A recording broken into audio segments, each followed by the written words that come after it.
For the love of money is the root of all evil. Oh, yeah. Let's talk about it. Let's talk about it. Ooh! I hope you're ready for this one. Hey, this is Jeremy here from school.com/financial coaching. I want to talk about this passage. It comes in 1 Timothy chapter 6. There's a lot here, okay? But let's just acknowledge like the surface level, how this hits the heart, which is, man, I want to be really cautious about money and the love of money. If I love money, it's the root of all evil. Or other translations say the root of many kinds of evil.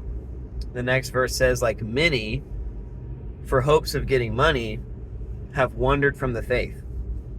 And talk about other just sins and moral failures that have come at the hands of or at the expense of people who seek to get rich. Is another verse before it that says that. And man, let me not talk too fast about the context of this passage. And let me just acknowledge on the surface level, yes, loving money is a bad idea. You could similarly say the love of anything that is not God is the root of many kinds of evil. The love of yourself, the love of wellness, the love of health, the love of fame, the love of your work. Like idolatry is a theme that is spoken against throughout the Old and New Testament. And so in a sense, we shouldn't be like surprised that Paul says this. And it's not like this somehow positioning money as the worst thing you could love. And hey, if you're gonna have an idol, at least pick sexuality. Like that's not what Paul is saying. He's not like money is a worse sin than others. But he's highlighting that it is a real trap. It is a real trap of idolatry that money is.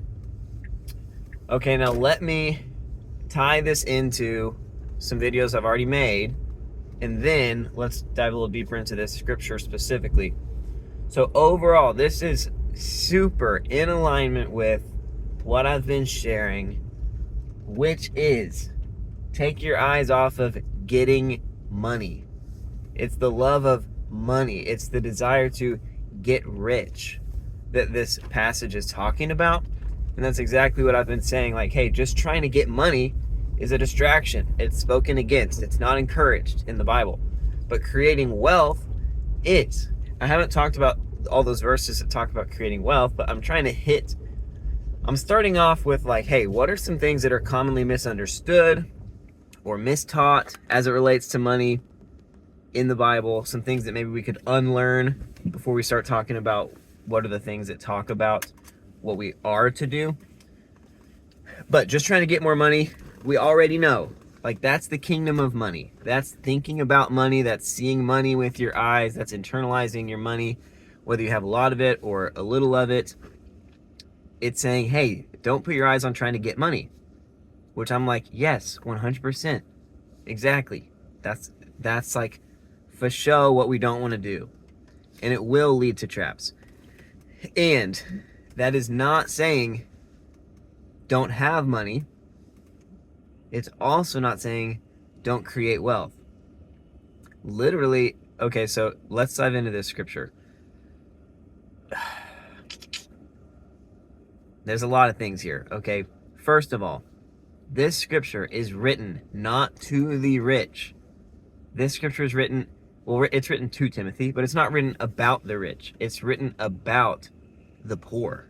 It's written about the servant class. And Paul, who's writing to Timothy, is telling him, hey, indentured servants should serve their masters with all respect and gratitude. And then he Goes off on that a little bit. And then he's like, anyone who disagrees with us is boom, boom, boom. And he starts like attacking the mindset that would think otherwise from the counsel that he just shared, which is if you are a servant of someone else's estate, like you should be happy with it. He's saying godliness with contentment is great gain. If we have food and clothes on our back, we should be content. That's literally what Paul says. This is all in the same passage. And he's rebuking servants for feeling entitled to having more money. He literally says, some have been robbed of the truth and think that godliness is a means to financial gain. And he says, but godliness with contentment is great gain. We should be content if we just have enough, right? Just food and clothes. Some people have been robbed of the truth and think that godliness is a means to financial gain.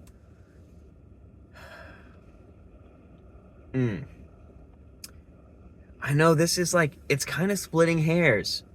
It's like, on the surface, you could read that and be like, oh my gosh, if I have money, or if I think I want to make money one day, I'm horrible. That's not, that making money as in reciprocation for value that you provide is not what Paul's talking about. He's not talking about, man, your wages are so high. He's in defense of the master that has indentured servants.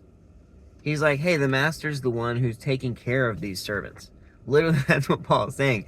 And these servants who are complaining, who are feeling like, man, wouldn't it be nice to have that much? Man, I can't believe he's making me work for him. Man, I thought he loved God. Shouldn't he set me free? Like, shouldn't he cut my debt off early? That's literally the type of quarrels, the type of argumentation that's happening in the lower class about money. And what Paul's saying is, you think that because you love God, you should be rich? Again, he's not talking to the rich. He's talking to the poor. He's saying, you think that because you have love and joy and peace in your heart, that therefore God should give you a lot of money? Since when did this become about money? When did this become about financial gain? Why are your eyes so focused on who has a lot of money and who only has a little bit of money? If you keep trying to get more money, it's going to kill your soul. Like, you should be content. Just live present where you are. Do the best work that you can for your employer, for your master, for whatever part of society you find in. Let your actions demonstrate an overflow. Like, he's basically like, you should be wealthy no matter how much money you have. Like, you should have your eyes fixed on the kingdom of God and how can I sow and reap a harvest within whatever tiny sliver of a field I'm working on, versus thinking that you should have more than you have, period. But especially if you think because you're godly, you should have more than you have. That is what Paul's coming against. He's literally coming against that. You think because you go to church, you should be a millionaire? You think because you don't sin as much as someone else, you should have as much money as them? Like, to think that this passage is somehow emboldening or enabling the lower class's frustration with the upper class. See, the love of money is the root of all evil. See, you wealthy person, you should be giving your money away to me, the lower class. Like, that is exactly who this passage is rebuking. That is the mindset that this passage is coming against. It's not like, ooh. Like, would you stop thinking about money for a second and would you start living your life with integrity? And if you have integrity and peace and love and joy and patience and kindness and goodness and faithfulness and gentleness and self-control overflowing from your soul, what good is money going to do for you? What do you think money's going to do? Money isn't better than any of that. And another verse in this passage is like, we take nothing out of the world. Like, we bring nothing to it. We take nothing out of it. Don't you realize you don't die and get to keep any of the money you have anyways. So why are you just trying to get more money? Like, why don't you get free from money so that you can actually engage in how money actually works, how the kingdom works, how work works. Like, people, it's like, I share this analogy of good grades, right? Some people in college, like, how can I get a 4.0? All they care about is a 4.0. And it's another metaphor, another analogy we could compare to. Like, man, people that just try to get good grades can fall into many kinds of evils. They end up cheating, they end up lying, they end up cutting corners, right? They end up being hyper competitive and trying to align themselves only with other people who are in their same goals and be dismissive of others. They can be secretive, right? All these evils can come about when you're just trying to get a 4.0. But it doesn't mean we should never learn. We should never have an education. Or similarly, if someone was like, oh, you think because you're godly, you should have a 4.0? Like, oh, you pray a lot, so you should have aced the test? Like, oh, you love God and you tried your best, so you should have a 4.0? Like, that's what you think this is about?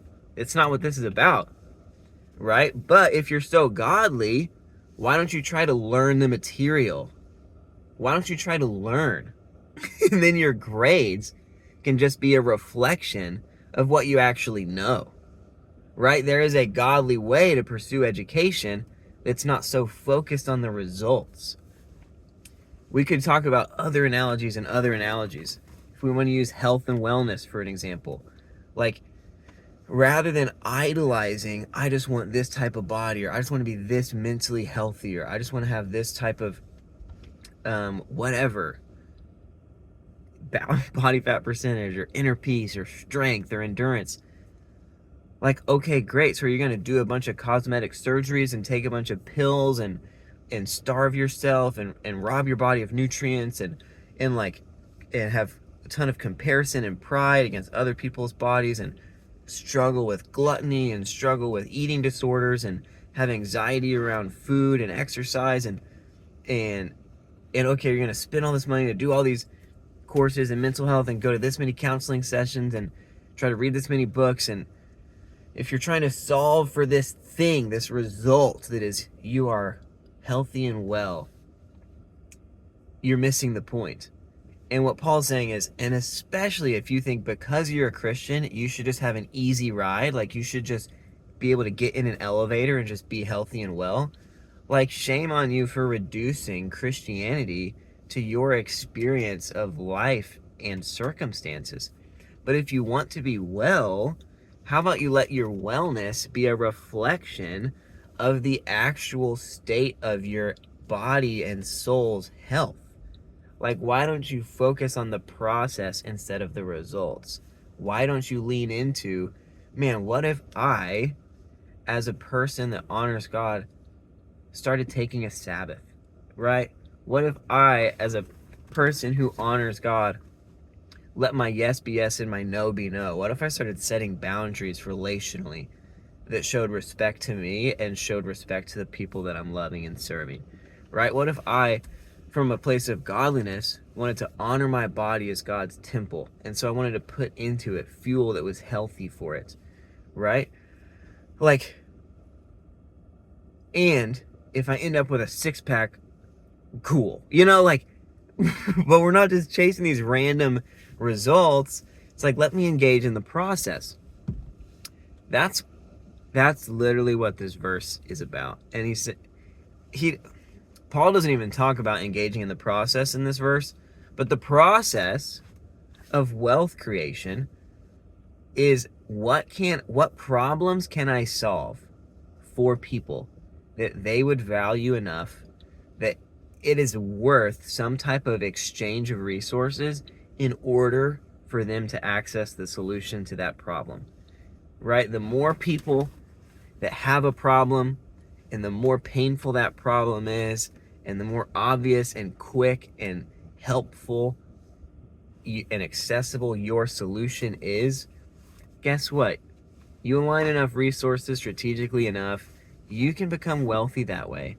And you didn't just steal a bunch of money, right?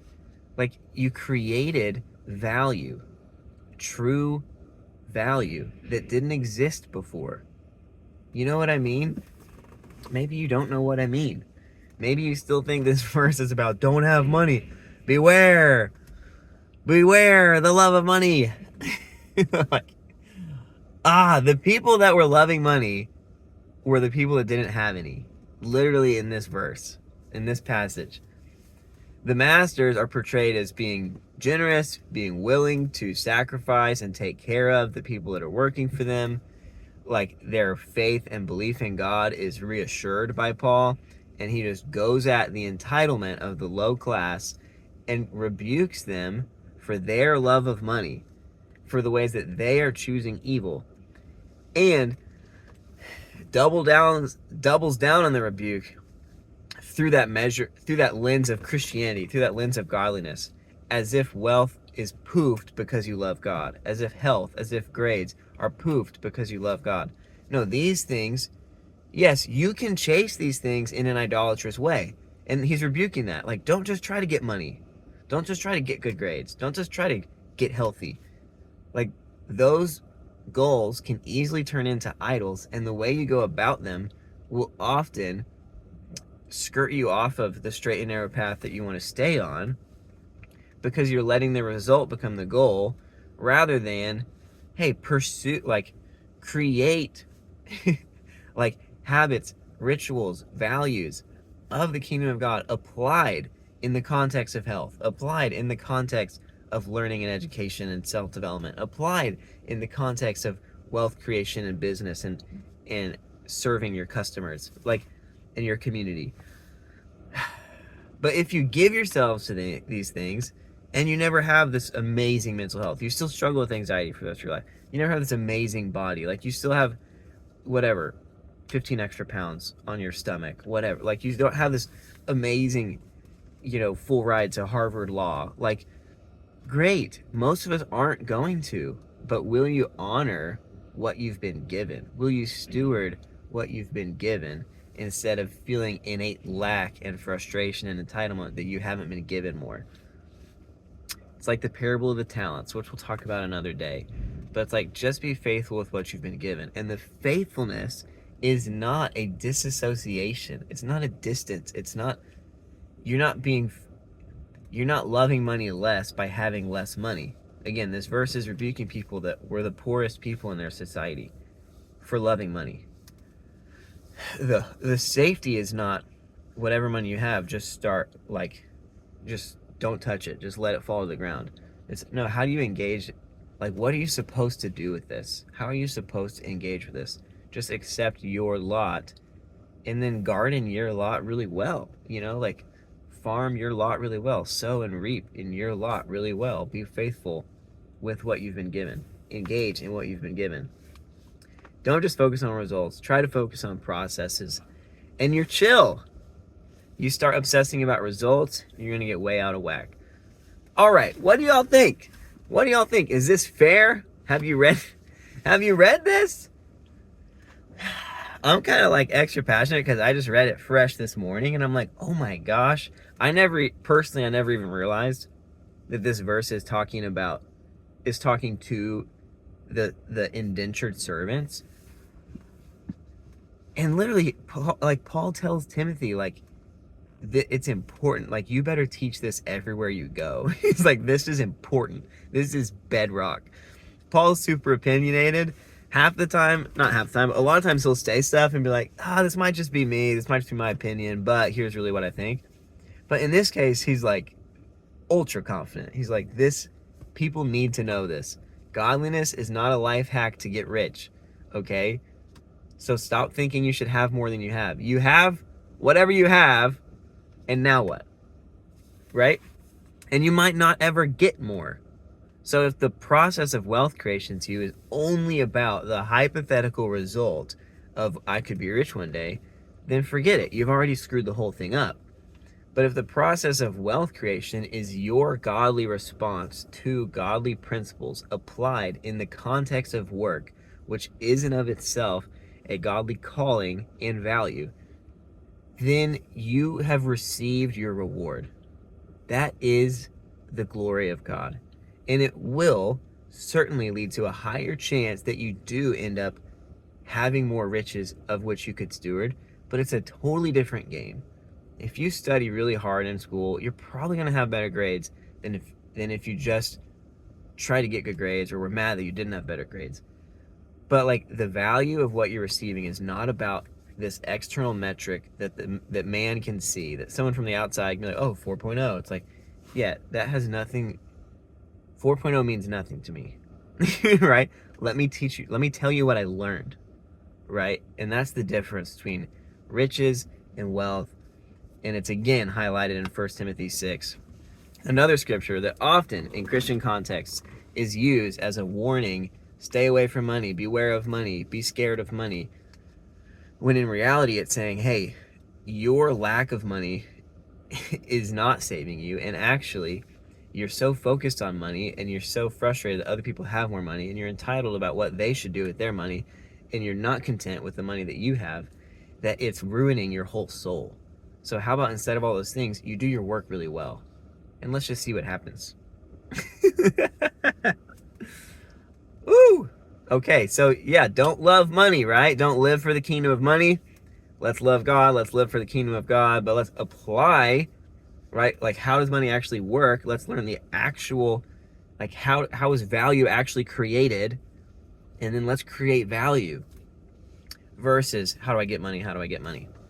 So if you lean into creating value, you will not accidentally start loving money. But if you focus on money as your goal, you very well might end up loving money.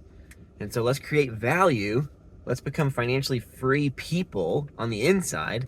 And then let's let that overflow into our circumstances to whatever measure we may experience in this life. Knowing that you don't keep all the measures you may experience in this life all get wiped clean. Like when you die, it's like, boom, gone. So let's do it with an eternal perspective. Let's focus on the value that is being created, not on the results that we benefit from it. And again, having that mindset will increase the threshold of results that you could potentially experience. So it is a delicate balancing act to continue to focus on what's worthwhile and what's meaningful and what matters, rather than letting those results, those metrics, define us. All right, that's all I got for y'all on this one. Let me know what you think. I'll talk to y'all again soon.